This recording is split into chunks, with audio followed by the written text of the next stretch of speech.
감동을 그냥 끝내야 되는데 설교를 또 해야 되네요. 말씀 보겠습니다. 요한복음 15장 9절부터 12절입니다.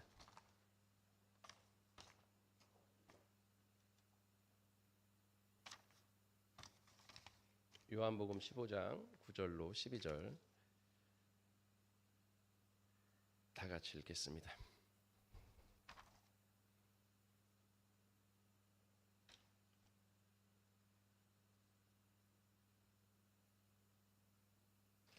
읽겠습니다.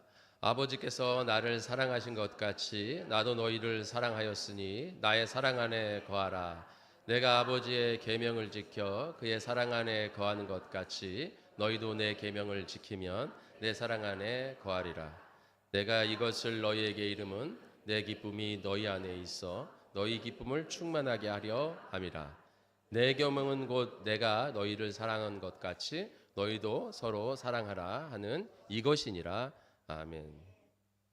사랑의 동력이라는 말씀으로 우리 같이 은혜 나누도록 하겠습니다. 우리가 이제 5월 가정의 달, 사랑의 달이라고 해서 사랑에 대해서 같이 은혜를 나누고 있는데요. 우리가 첫 시간에 사랑은 관계이고 관계는 믿음으로부터 시작된다 라 같이 은혜를 나눴습니다. 그래서 사랑은 한 일방적인 사랑, 뭐 짝사랑이라고도 하는데 일방적인 사랑을 하는 거는 나와는 상관이 없는 거예요. 그 일방적으로 사랑해주는 그 사랑하는 사람이 사랑을 하는 거지 나는 사랑을 받는다고 해서 내가 사랑하는 게 아니라 사랑이라는 것은 제가 주는 것, 하는 것이라고 그랬잖아요. 받는다고 내가 사랑하는 게 아닙니다. 사랑은 그냥 소비자로서는 아무 의미가 없어요. 그래서 사랑을 그쪽에서 일방적으로 하는 거는 그 사람의 사랑인 거죠. 내가 사랑하려면 나도 그를 사랑해야 될 줄 믿습니다. 이게 이제 사랑의 관계인 것이죠. 그리고 하나님이 나를 사랑하셨듯이 나도 하나님을 사랑하기 위해서 우리가 믿음으로 시작할 수 있다라는 것입니다. 그리고 우리가 사랑은 뭐라고 그랬습니까? 사랑은 나의 희생이고 헌신이라는 것이요. 나에게 필요한 것이 아니라 다 타인에게 상대방에 필요한 것이 바로 사랑이다. 그래서 내가 오래 참고 온유하고 시기하지 않고 자기의 유익을 굳지 않고 쭉 해서 모든 것을 견디고 모든 것을 바라고 모든 것을 믿어야 되는 그것이 바로 사랑이다라는 것이죠. 그래서 사랑은 희생과 헌신이 사랑이지 뭐 달콤하다, 뭐 설레다, 뭐 이런 거의 사랑이 아니라는 것입니다. 사랑이라는 것은 나의 살과 뼈를 깎아서 다른 사람에게 주는 것이 바로 사랑인 줄 믿습니다. 그리고 또 사랑은 뭐라고 그랬습니까? 사랑은 명사가 아니라 동사다. 그래서 사랑은 할 때, 그러니까 사랑은 개념만 알고 있다고 해서 우리가 사랑에 대한 책을 많이 읽는다고 해서 지식을 많이 가지고 있다고 해서 우리를 사랑한다는 것이 아니라는 것이죠. 아, 사랑이라는 이렇게 좋은 것이구나. 야, 사랑은 참 아름답네. 참 사랑은 위대한 거야, 행복한 거야 라고만 깨닫고 있다고 해서 그것이 나와는 상관이 없다는 것이죠. 내가 그것을 어떻게 해야 돼요? 할 때, 움직일 때, 행할 때, 실천할 때 비로소 사랑이 되는 줄 믿습니다. 우리 복된 성교회 성도님들이 이와 같이 사랑을 실천하시기를 축원합니다. 자, 그렇다면 오늘 사랑의 동력이라는 것이죠. 말씀드린 대로 사랑은 희생과 헌신이라고 그랬어요. 사랑은 받는 것이 아니라 주는 것이라고 그랬습니다. 그래서 사랑받기 위해 태어난 사람이 아니라 사랑하기 위해 새롭게 태어난 사람이 돼야 된다고 하였습니다. 그럼 우리가 사랑이 희생과 헌신인데 이 사랑과 희생을 할 수 있냐는 것이죠. 이 헌신과 희생 얼마나 힘듭니까? 여러분, 우리 인간계에서 가장 가까운 게 뭐예요? 가족이잖아요. 우리 가족도 사랑하기 힘든 게 우리의 본 모습 아닙니까? 솔직히 가족도 언제 보면 밉고 와 얄밉고 막 짜증나고 보기 싫고 할 때가 있잖아요. 예. 사랑이라는 거 나를 오래 참고 시기하지 않고 온유하고 모든 것을 견딜 수 있는 것이 바로 사랑인데 그 모든 것을 견딜 수 있냐는 것이죠. 쉽지 않잖아요. 가족 안에서도 우리가 이렇게 하기 힘든 것인데 여러분 여기서 설교 듣고 그래 오늘은 사랑해야지 나가서 정말 꼭 사랑하리라 말씀으로 내가 순종하리라 해가지고서 이제 문을 열고 나갔어요. 집에를 싹 들어갔습니다. 사랑할 수 있는 환경이 딱 주어집니까? 사랑할 수 있는 환경과 조건이 싹 주어져요? 여러분 문 열고 딱 들어가자마자 보이는 것이 옷 아무데나 벗어놓은 거, 막 설거지 안 한 거, 청소 안 한 거, 막 이런 게 싹 스캔되면서 짜증이 싹 올라오잖아요, 그죠? 막 올라오잖아요. 바빠 죽겠는데 소위 얘기해서, 바빠 죽겠는데 막 이렇게 짜증 난단 말이죠.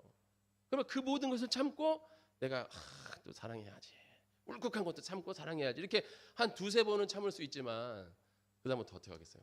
갑자기 계속 그것이 쌓이고 쌓이면 어느 순간 사랑해야지라는 생각은 싹 잊어버리고 막 폭발되잖아요.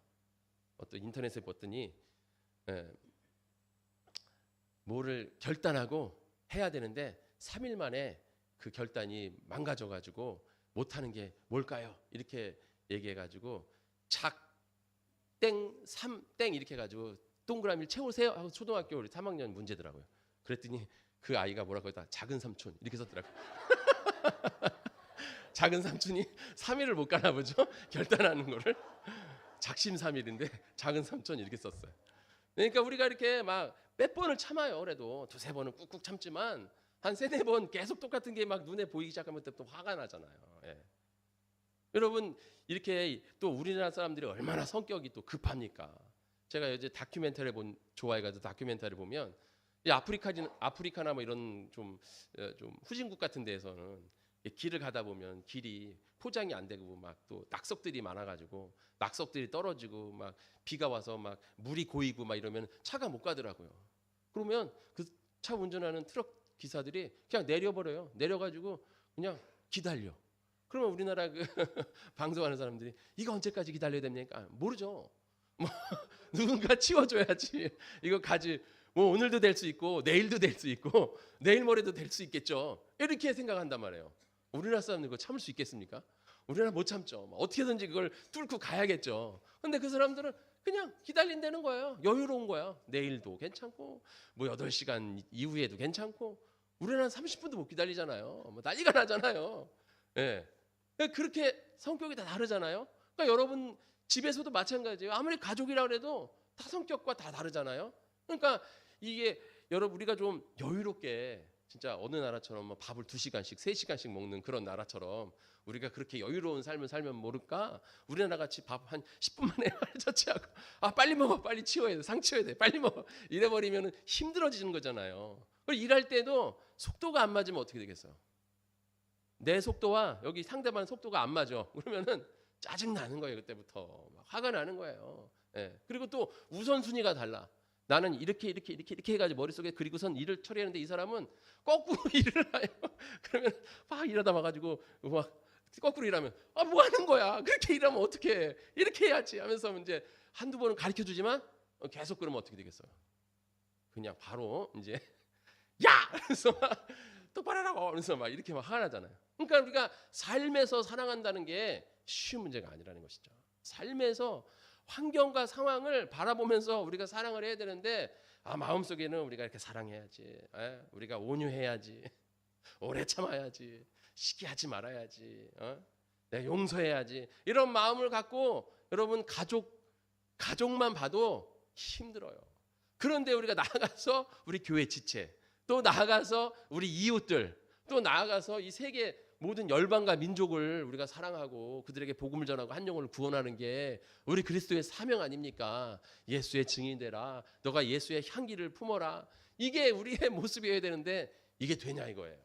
엄청 힘들다 이거예요. 이게 하기 너무 힘든 거예요. 우리 가족도 사랑이 안 되는 상황에서 우리가 어떻게 지체와 또 나가서 이웃을 이렇게 사랑할 수가 있냐는 것이죠. 내 힘으로는 안 된다는 것이죠. 그래서 오늘 사랑의 동력 결론적으로 뭐예요? 하나님이 주시는 힘이 있어야 된다는 것이죠.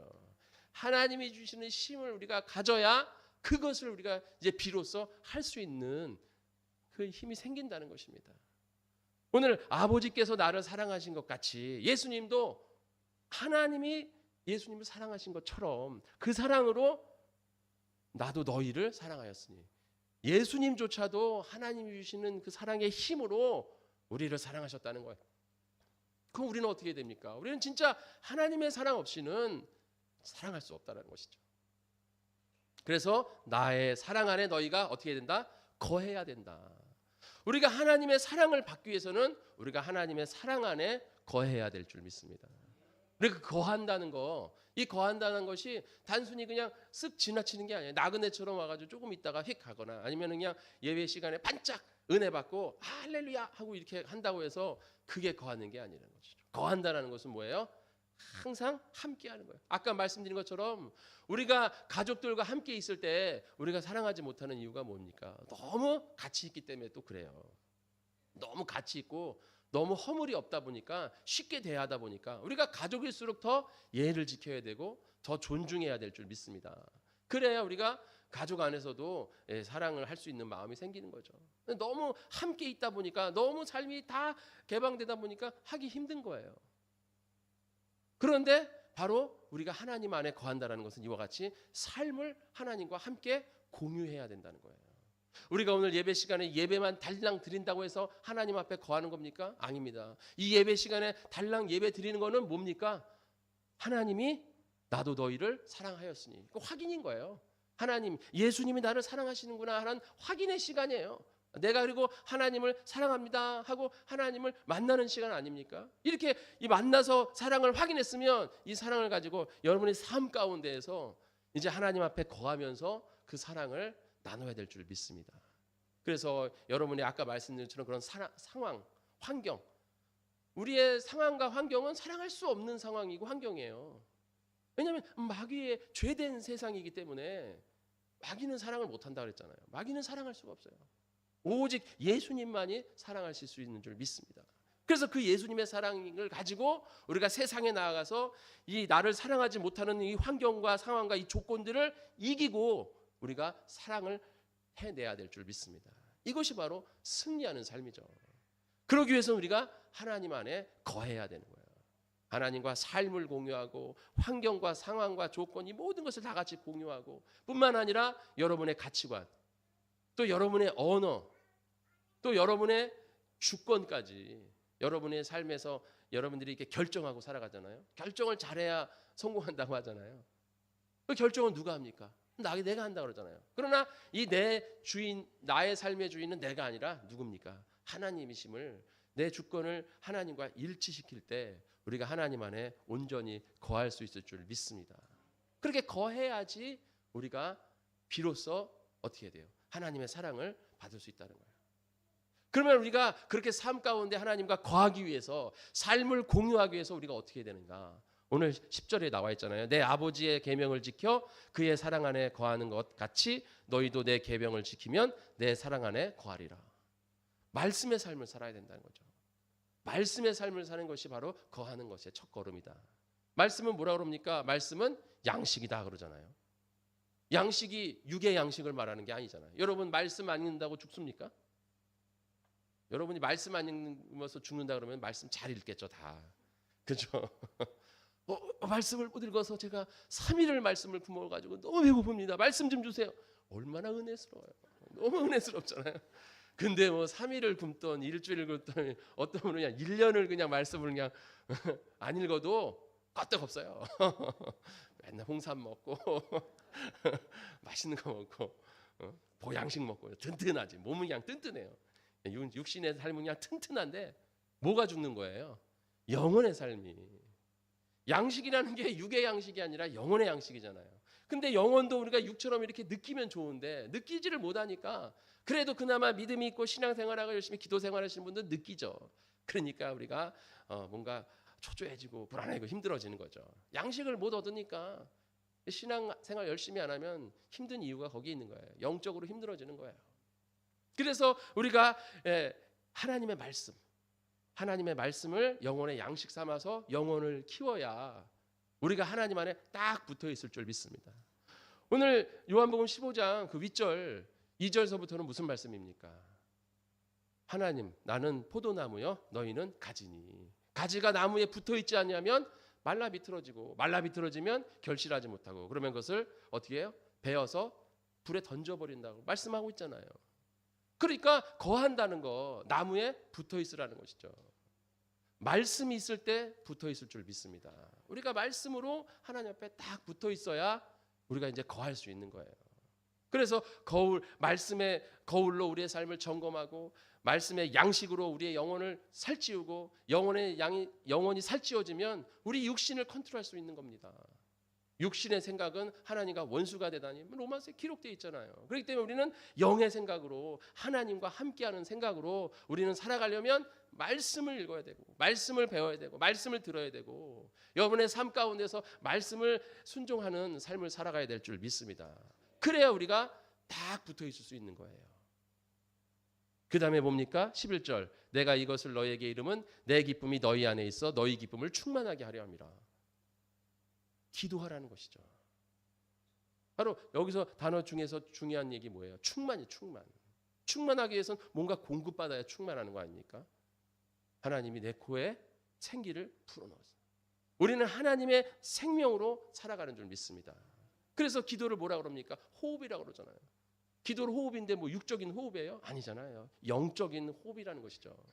말씀은 영적인 양식이고 기도는 영적인 호흡인 줄 믿습니다. 호흡을 해야 살아가죠. 생명이 들어오잖아요.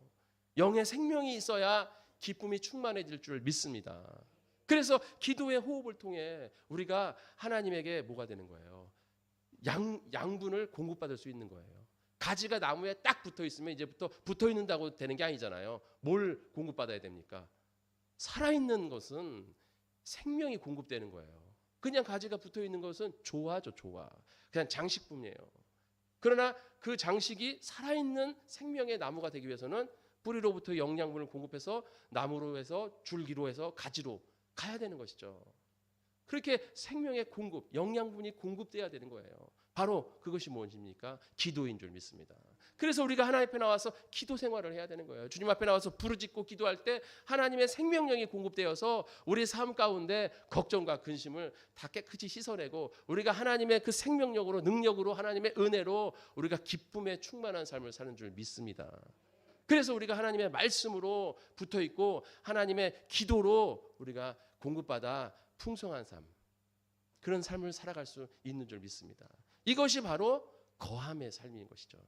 우리가 이렇게 하나님 앞에 거할 때 우리가 이렇게 살아갈 수 있는 거예요. 그래서 우리가 말씀과 기도, 이거 그리스도인에게 당연한 거 아닙니까? 아주 기초적인 것이죠.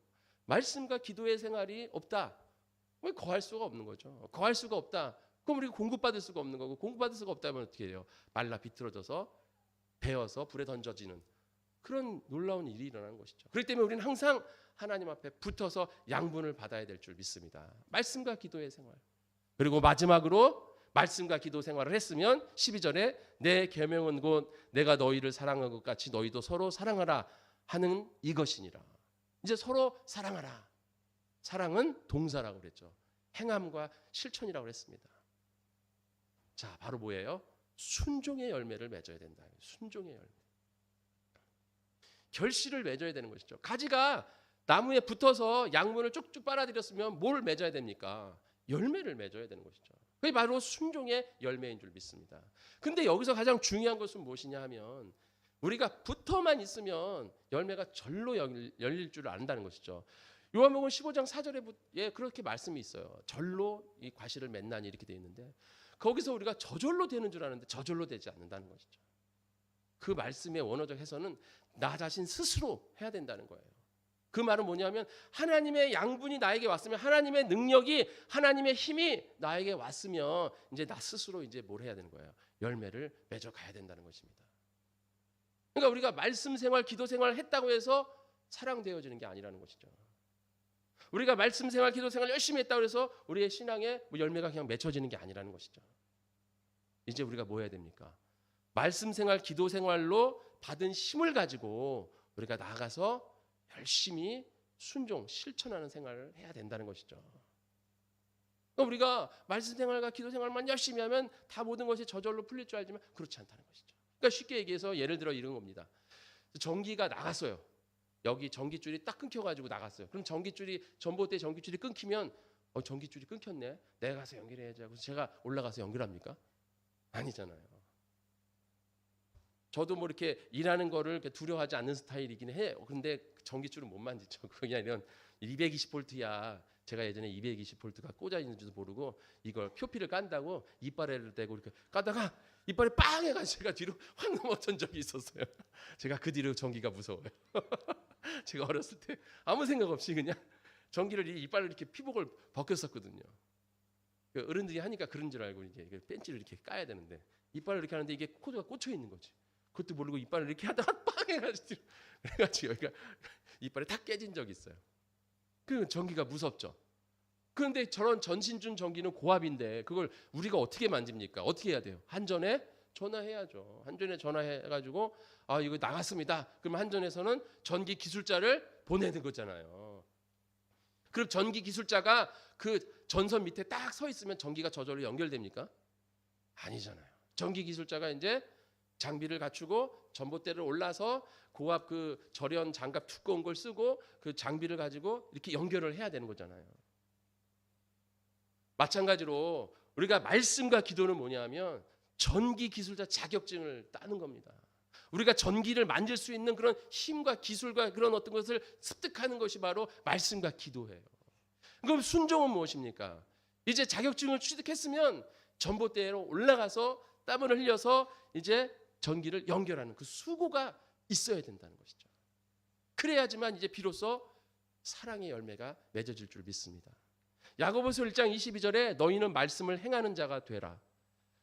듣기만 하며 자신을 속이는 자가 되지 말라라고 했어요. 듣기만 하고 말씀만 보고 듣기만 해서는 안 된다는 것이죠. 말씀을 행하는 자가 되어야 된다는 것이죠. 그래서 우리는 하나님 안에서 기도와 말씀으로 우리가 하나님의 힘을 능력을 충분히 공급받았으면 이제 충분히 받은 그 능력을 가지고 우리가 가정에서 또 교회에서 또 사회에서 이웃에게 이제 사랑을 주는 자가 되어야 될 줄 믿습니다. 그리고 이제 그게 또 부족하면 또 하나님 앞에 나와서 말씀과 기도하고 다시 공급받아서 또 나아가서 또 사랑을 전하고 이게 계속 잘 순환돼야 우리가 비로소 사랑할 수 있는 힘이 생기는 줄 믿습니다. 이것이 안 되면 우리가 사랑을 할래야 그냥 관념 속에서 개념 속에서 내 머릿속에서만 계속 사랑이라는 말이 빙글빙글 돌고 말로만 사랑한다 하지 내 삶 가운데서 내 행동에서 사랑이 나오지 않는 것이죠. 우리 복된 성원교회 성도님들 하나님의 사랑 안에 거하시기를 축원합니다. 또한 말씀과 기도로 하나님의 사랑을 충분히 공급받으시기를 축원합니다. 예수님도 나도 하나님이 나를 사랑한 것 같이 나도 너희를 사랑하리라. 여기까지가 복음이에요. 우리는 이미 사랑받은 줄 믿습니다. 너희가 죄인 되었을 때 이미 우리를 하나님은 사랑하셨다고 그랬어요. 그래서 자기의 사랑을 확증하셨다고 말씀하셨습니다. 그런데 그 사랑이 내가 그 사랑 안에 거하지 않으면 무슨 의미가 있겠습니까? 누가복음에 탕자의 비유가 나와요. 거기서 탕자가 돼지 쥐염 열매를 같이 먹으면서 버티잖아요. 아버지 재산을 받아가지고 나가가지고 허랑방탕 다 쓰고 이제 돈이 없어가지고 쩔쩔맬 때 또 기근이 또 겹쳐가지고 어디서 빌어먹지도 못해가지고 돼지우리에 가가지고 돼지를 치면서 밥을 안 주니까 돼지 먹이를 같이 먹으면서 생활을 하잖아요. 여러분 그 중동에서는 돼지를 안 먹습니다. 돼지는 부정한 동물이에요. 그래서 돼지를 만져서도 안 되는 거예요, 그 사람들. 근데 그 돼지를 친다는 건 정말 사람이 밑바닥 중에 밑바닥, 최밑바닥까지 갔다는 거예요, 지금. 그런 최악의 삶, 처절한 삶을 사는데도 그 순간에도 탕자의 아버지는 탕자를 사랑했어요, 안 사랑했어요? 사랑하잖아요. 탕자의 아버지는 사랑합니다. 근데 그 사랑이 왜 탕자에게는 안 옵니까? 탕자가 하나님 안에 거하지 않기 때문에 아버지 사랑의 울타리를 벗어나갔잖아요. 뛰쳐나갔잖아요. 그러니까 아버지는 사랑하시면서 기다리시고 오래 참으시지만 탕자가 돌아오지 않으니까 그 울타리로 거하지 않으니까 탕자는 그 처절한 삶 가운데서 하나님의 사랑과는 무관한 삶을 살아요. 하나님은 사랑하시는데 우리에게 이미 복음은 주어졌습니다. 예수님이 이 땅에 오셔서 십자가에 못 박혀 돌아가셔서 우리의 모든 죄를 인류의 모든 죄를 사한 줄 믿습니다. 그런데 그 복음이 그렇다고 해서 모든 사람이 구원받는 게 아니잖아요. 뭐 하는 사람? 그 복음을 믿는 사람. 그 복음 안에 거하는 사람. 하나님의 십자가 사랑 은혜 안에 거하는 사람만이. 그래서 제가 첫 시간에 사랑은 관계이고 관계는 믿음으로부터 시작된다 말씀을 드렸잖아요. 그 안에 거할 때 그 사랑이 우리 안에 들어온다는 것이죠. 여러분의 말씀과 기도의 생활이 충분히 되어질 때 비로소 하나님의 사랑이 하나님의 은혜가 우리와 상관이 있게 되는 거예요. 그래서 그 풍성한 은혜의 삶을 누릴 수 있는 줄 믿습니다.